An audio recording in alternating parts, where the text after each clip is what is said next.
परमात्मा से कुछ मांगिए मत, परमात्मा के प्रति अपनी निकटता को बढ़ा दीजिए। फिर आप देखेंगे कि बिना मांगे ही आपको वो सब मिल जाएगा जो सब आप चाहते हैं।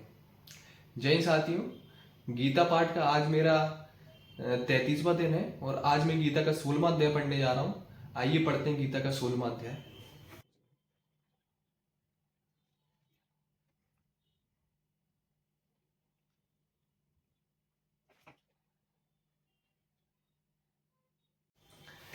आज का मेरा गीता का पाठ हो गया है और आज के पाठ में श्री कृष्ण ने अर्जुन को देवी संपद और असुरी संपद के शब्दों की विशेषता बताई है। मतलब देवी संपद प्रकृति वाले मनुष्य और असुरी संपद प्रकृति वाले मनुष्य को विशेषता बताई है और विस्तार पूर्वक वर्णन किया गया है इनका। और इससे पहले पाठ 1 और पाठ 9 में इसका वर्णन हो चुका है, परंतु आज के पाठ में श्री कृष्ण ने अर्जुन को विस्तार पूर्वक इनका वर्णन किया गया है कि इस प्रकृति वाले मनुष्य कैसे होते हैं, उनका आचरण कैसा होता है, उनकी विशेषताएं क्या होती हैं और इस प्रकार असुरी संपद और देवी संपद गुणों का आचरण करने से और इनके त्यागने से हमारे जीवन में क्या लाभ और हानियां होती हैं। आइए सबसे पहले मैं आपको बताता हूँ देवी संपद गुणों की विशेषताएं। इस प्रकार के मनुष्यों में देवी संपद जो आचरण रखते हैं उनमें भय का अभाव होता है। अभाव अर्थात वो निडर होते हैं और उनका अंतःकरण शुद्ध होता है। जब भी वो ध्यान करने बैठते हैं तो उनका मन शांत रहता है, स्थिर रहता है, उनका मन चंचल नहीं होता है और उनका मन ध्यान में लग जाता है। और इनका अपनी इंद्रियों पर संयम होता है। मन सहित इंद्रियों को ये तपाते हैं ईश्वर प्राप्ति के लिए। और ये अक्रोध का आचरण अपनाते हैं, अर्थात ये क्रोध नहीं करते हैं और इनमें कठोरता का कोई आचरण नहीं होता। ये सरलता के साथ रहते हैं, मन इनका शांत रहता है और ये अहिंसा का आचरण भी अपनाते हैं। अहिंसा शब्द का अर्थ यहाँ पर ये नहीं है कि किसी का हानि करना, बुरा करना। यहाँ पर अहिंसा का अर्थ हमारी आत्मा से है कि हमें अपनी आत्मा के साथ कोई हिंसा नहीं करनी है।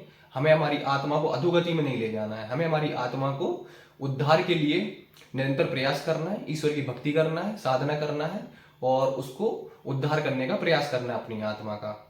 और आइए अब बताता हूं मैं आपको कि असुरी संपद प्रकृति वाले मनुष्य कैसे होते हैं, उनकी क्या क्या विशेषताएं हैं। असुरी संपद प्रकृति वाले मनुष्य ये मानते हैं कि इस संसार में कोई ईश्वर नहीं है। ये संसार स्त्री और पुरुष के असमंजस से ही उत्पन्न हुआ है और इनके अंदर पाखंड भरा रहता है, अभिमान भरा रहता है, अहंकार भी बहुत ज्यादा रहता है।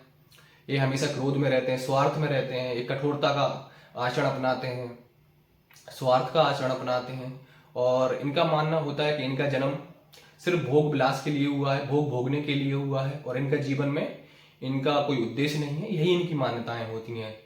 और इस प्रकार के मनुष्य हमेशा मतलब बुरा आचरण ही अपनाते हैं।